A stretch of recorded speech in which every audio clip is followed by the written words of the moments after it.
Italy ने दिया धोखा।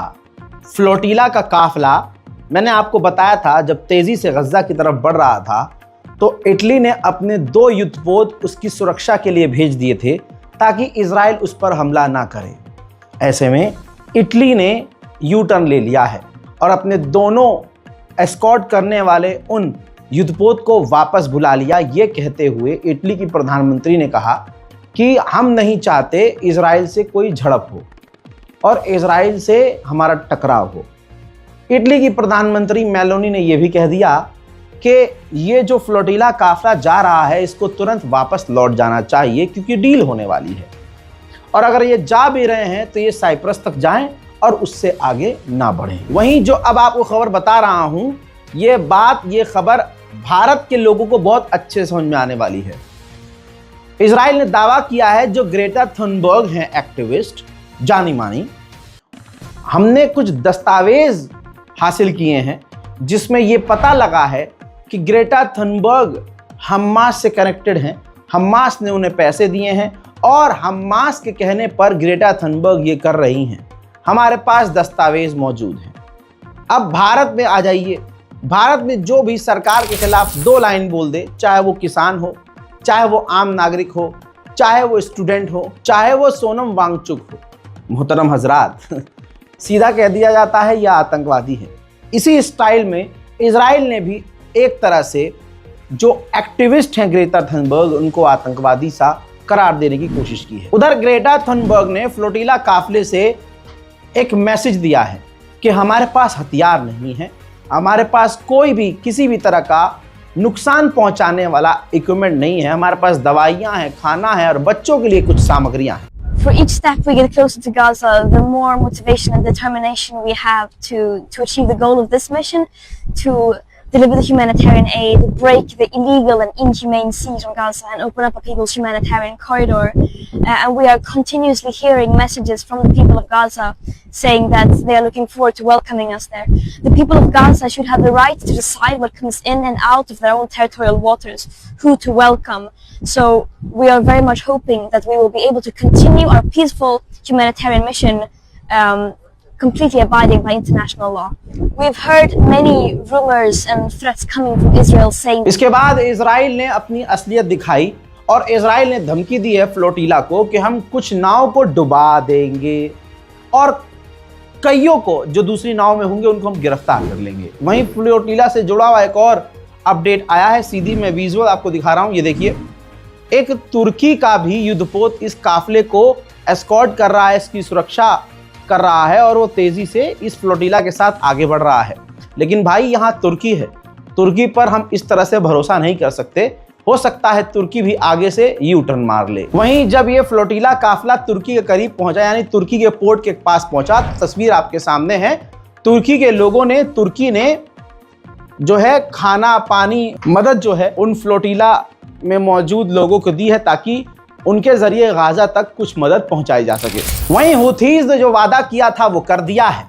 नेदरलैंड का एक जहाज, समुद्री जहाज लाल सागर से गुजर रहा था, हुथीज ने उस पर हमला कर दिया, जिसके बाद उस शिप में आग लग गई। कहा जा रहा है, उनके द्वारा ये कहा जा रहा है कि इस नेदरलैंड के जहाज का कनेक्शन सीधा इजराइल से था। इजराइल के समर्थक वाले देश जितने हैं वो सब इजराइल के स्टाइल में काम कर रहे हैं। ब्रिटेन ने 64 और अपने ही देश के नागरिकों को गिरफ्तार किया है जो फिलिस्तीन के समर्थन में इजराइल के खिलाफ सड़कों पर प्रदर्शन कर रहे थे। उधर स्पेन ने मजबूती दिखाई है, दम दिखाया है। एक अमेरिका का जहाज इजराइल के लिए हथियार लादकर स्पेन के पोर्ट का इस्तेमाल करते हुए इजराइल जा रहा था। स्पेन ने तुरंत उस अमेरिकी जहाज को रोक दिया और कह दिया कि हथियार हमारे पोर्ट से इजराइल के लिए नहीं जाएंगे। जब जब मुसलमान थोड़ा सा सऊदी अरब की तरफ झुकता है, तब तब सऊदी अरब की तरफ से ऐसी बात सामने आती है कि तमाम उम्मत मुस्लिमा का दिल दुखता है। सोचिए मोहम्मद बिन सलमान और ट्रंप की दोस्ती कितनी गहरी है कि अब ट्रंप टावर जद्दाह के अंदर बनाया जाएगा। एक सबसे बड़ी और खूबसूरत इमारत सऊदी अरब में बनाई जाएगी, जिसके अंदर जो इमारत होगी वो ट्रंप के नाम से होगी। ये है आपका मोहम्मद बिन सलमान। स्पेन जैसे और भी कई देशों ने इजराइल को हथियार देने से इनकार कर दिया, कई देशों ने, जिसके बाद टोटल मिलाकर इजराइल को $1 बिलियन का नुकसान हो गया है। मोहतरम हजरात, अमरीकी लोगों के बारे में एक खुलासा हुआ है और अमेरिका के अखबार में छपा है। दोस्तों बता दूं कि इस जंग से पहले कहा जा रहा है कि 47% अमरीकी लोग इजराइल को सपोर्ट कर रहे थे और सिर्फ 20% लोग फिलिस्तीन के साथ थे। लेकिन आज की तारीख में फिलिस्तीन के समर्थक अमेरिका में बढ़ गए हैं। 35% अमेरिका के लोग फिलिस्तीन को सपोर्ट करते हैं और सिर्फ 34% जो अमेरिका के लोग हैं वो इजराइल को सपोर्ट करते हैं। कोलंबिया के जो राष्ट्रपति हैं वो बहुत खौफनाक बयान दे रहे हैं, बहुत सख्त बयान दे रहे हैं। हजरात, कोलंबिया के राष्ट्रपति ने कहा कि अगर डोनाल्ड ट्रंप गाजा में और जेनोसाइड करवाता है तो जैसे दूसरों को सजा मिलती है, आज नहीं तो कल डोनाल्ड ट्रंप को भी सजा मिलेगी और अमेरिका की फौज को, कमांडर को डोनाल्ड ट्रंप की बात नहीं सुननी चाहिए। Si el señor Trump sigue siendo cómplice de un genocidio como hasta el día de hoy lo es, no merece más sino la cárcel. Y su ejército no lo debe obedecer.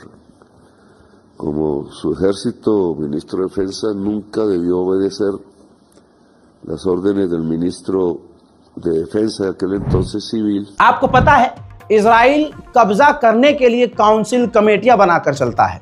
वो कमेटियों का काम ये होता है 12 महीने फिलिस्तीनियों की जमीन पर कब्जा करना। अब नेतन्याहू उस काउंसिल कमेटी, कब्जे वाली कमेटी से मुलाकात करने वाला है, जिसके बाद वेस्ट बैंक पर कब्जा करने का पूरा रोड मैप तैयार किया जाएगा। उधर बैतुल मुकद्दस में मुसलमान तो जा नहीं पा रहा, लेकिन हजारों की तादाद में, एक बार फिर दिखा रहा हूं, बैतुल मुकद्दस में यहूदी जा रहे हैं।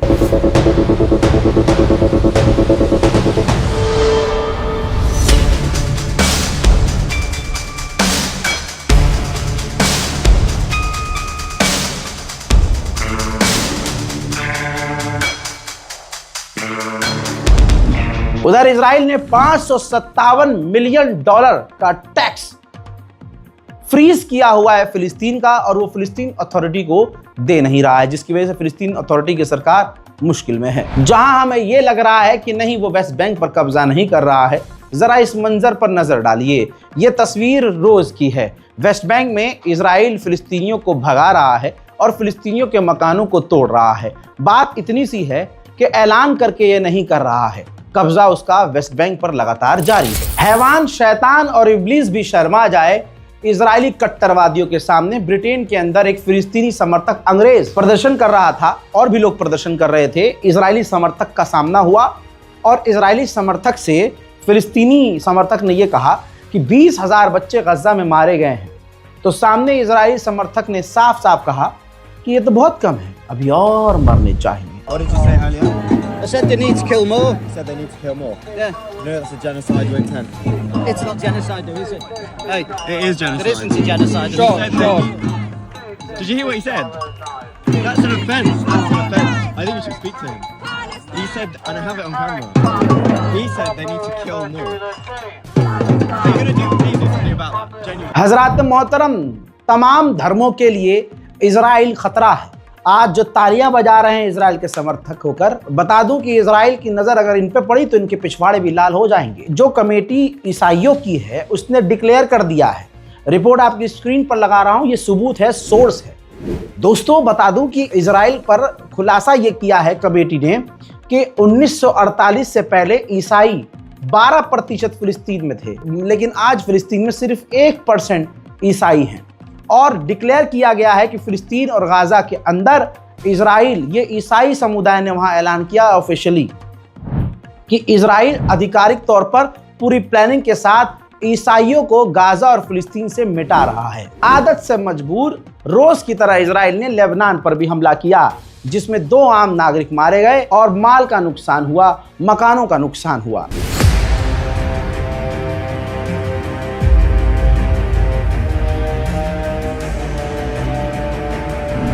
अब यूएन ने क्या कहा सुन लीजिए। यूएन ने कहा इजराइल की फौज लेबनान के अंदर इस कदर तैनात है कि अब वो रोक रही है और वो प्रॉब्लम क्रिएट कर रही है कि हम इंटरनेशनल या जो लेबनान की फौज है उसको वहां तैनात करें। अब जरा थोड़ा सा पीछे चलते हैं। इजराइल का रोड मैप देखिए, प्लान देखिए। इजराइल, अमेरिका और तमाम यूरोप ने पहले लेबनान में चुनाव करवाया और अपना पसंदीदा राष्ट्रपति, ट्रंप का पसंदीदा राष्ट्रपति चुन लिया। फिर उस पर दबाव बनवाया कि हिजबुल्लाह से कहो हथियार डाल दें और कई इलाकों से पीछे हट जाएं। हिजबुल्लाह की जो टीम है, जो ग्रुप है, वो दबाव में आया और कई इलाकों से वो पीछे हट गया, क्योंकि हिजबुल्लाह में अब वो ताकत नहीं रही, क्योंकि लीडर्स को कत्ल कर दिया गया भारी मात्रा में। अब इसके बाद क्या हुआ, दुनिया को लगने लगा कि हाँ यार, क्योंकि प्रोपेगेंडा यही चलाया गया था कि हमास हट जाएगा, इजराइल अपने इलाके में चला जाएगा, वहां पर लेबनान की फौज तैनात होगी। लेकिन अब आप क्या सुन रहे हैं, जब हिजबुल्लाह पीछे हटा तो वहां पर अब लेबनान की फौज नहीं, वहां पर इजराइल की फौज खड़ी हो गई है आकर। यह है इजराइल का प्लान। अब आइए उधर चलते हैं, सीरिया। तो ये सीधी तस्वीर आप देखिए, सबूत के साथ बोलता हूं, क्योंकि मैं जब कुछ कहता हूं तो अपने ही मुसलमानों को ज्यादा बुरा लग जाता है, पता नहीं क्या दिमाग में चलता है इनके। ये देखिए, सीरिया के अंदर इजराइल, वही स्टाइल है उसका जैसे दूसरे देशों पर वो कब्जा करता है। भारी मात्रा में इजराइल की मौजूदगी, इजरायली सेना की मौजूदगी सीरिया के अंदर है और सीरिया के अंदर वो अपने झंडे तक लहरा रहा है। बात करें इजराइल के खिलाफ प्रदर्शनों की, तो इटली में फिलिस्तीन के समर्थन में इजराइल के खिलाफ प्रदर्शन आज भी हो रहे हैं।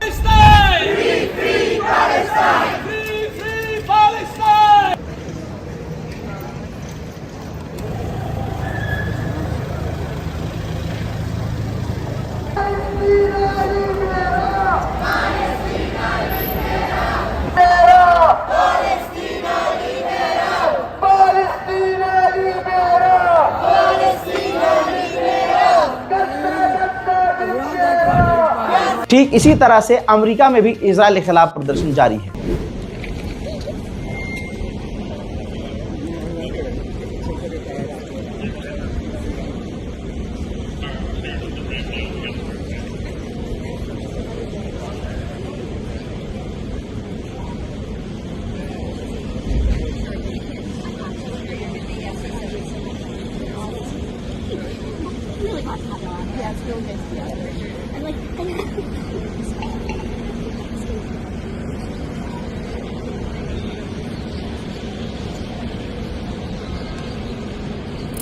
बेल्जियम नाम सुना होगा आपने, वहां भी फिलिस्तीन के समर्थन में तमाम लोग सड़कों पर उतरकर प्रदर्शन कर रहे हैं।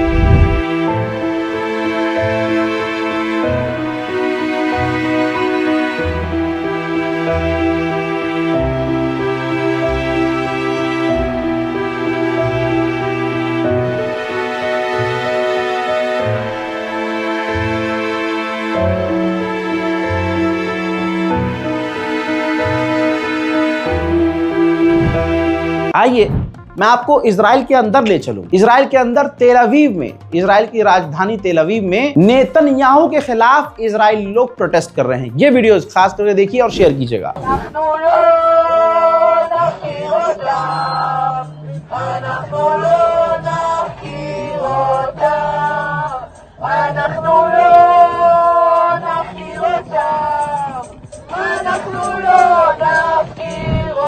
मोहतरम हजरात, इस रिपोर्ट को शेयर करना बिल्कुल मत भूलिएगा। चैनल को सब्सक्राइब कीजिए, अपनी राय कमेंट में जरूर लिखिए और दुआओं में याद रखिए। जय हिंद।